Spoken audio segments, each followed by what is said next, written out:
Good morning students. আমার beginner যারা আছো তাদের মধ্যে অনেকেই রিকোয়েস্ট করেছিল যে পার্টিসিপেলের উপর ইন্ডিভিজুয়াল ক্লাস তো আমার দেওয়া আছে, কিন্তু কাইন্ডস অফ পার্টিসিপেলস এর ক্লাসটা দিতে। তো চলো স্ক্রিনশটের জন্য কয়েক সেকেন্ড সময় দিচ্ছি।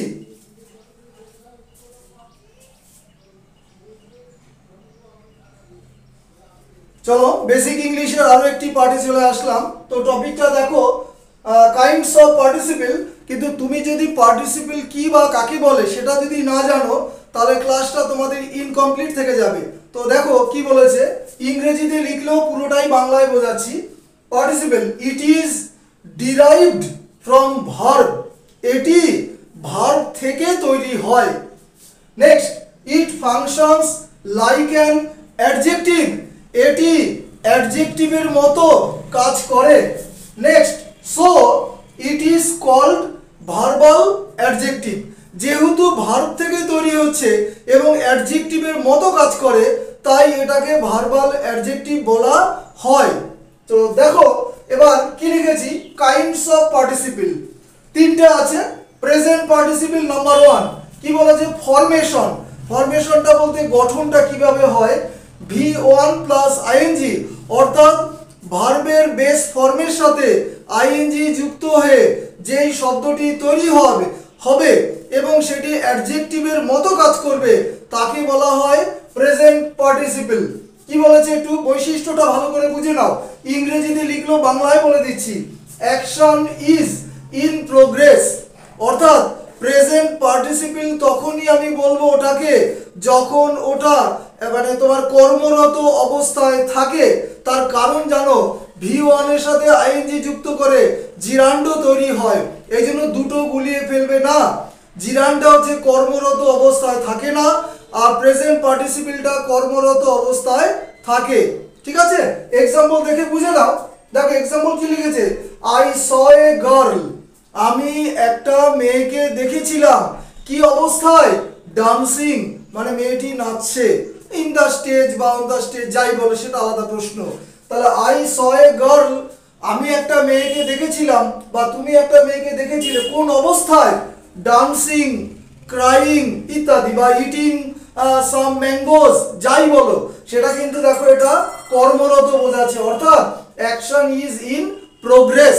কারণ এটা যেহেতু ডান্স থেকে ডান্সিং হয়েছে, অবশ্যই ডান্সটা ভার্ব কি অবস্থায় আছে, ভার্বটা কর্মরত অবস্থায়, অর্থাৎ ইন প্রোগ্রেস।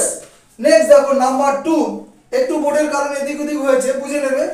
নাম্বার 2 কি বলেছে, পাস্ট পার্টিসিপেল। ফরমেশনটা আগে বোঝো, থার্ড ফর্ম অফ ভার্ব, ভার্বের 3 নম্বর ফর্মটা, যেমন ব্রোকেন, স্টোলেন, সিন ইত্যাদি ইত্যাদি প্রচুর আছে জানো।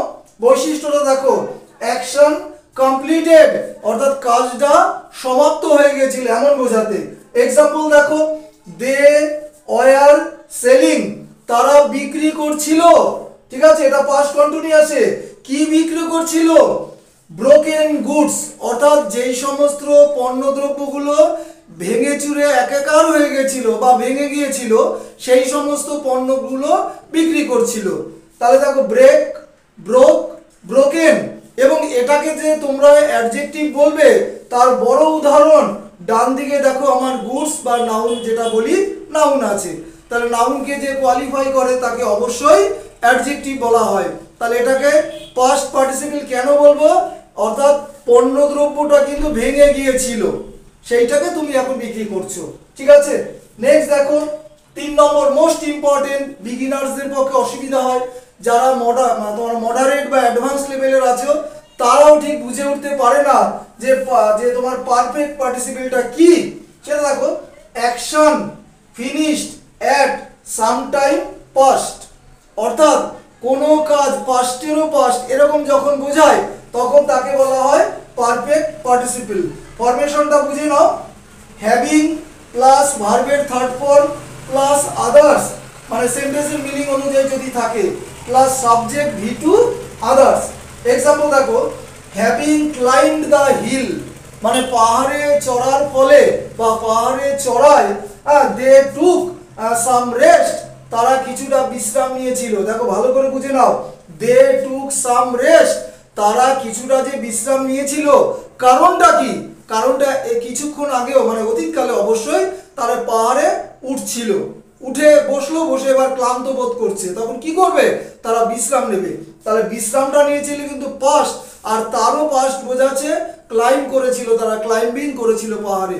আশা করি সম্পূর্ণ ক্লাসটা বোঝানো গেছে, পুরোটাই বাংলা বলো। আরেকবার বুঝে নাও, কাইন্ডস অফ পার্টিসিপল 1 নম্বর এটা, 2 নম্বর পাস্ট পার্টিসিপল এটা, 3 নম্বর এটা। তো সম্পূর্ণ ক্লাসটা বাংলায় আমি বোঝাই প্রতিদিনই। তো সকলের কাছে লাইক, শেয়ার এবং সাবস্ক্রাইব অবশ্যই আশা করতে পারি। ক্লাস শেষ করলাম। Have a good day.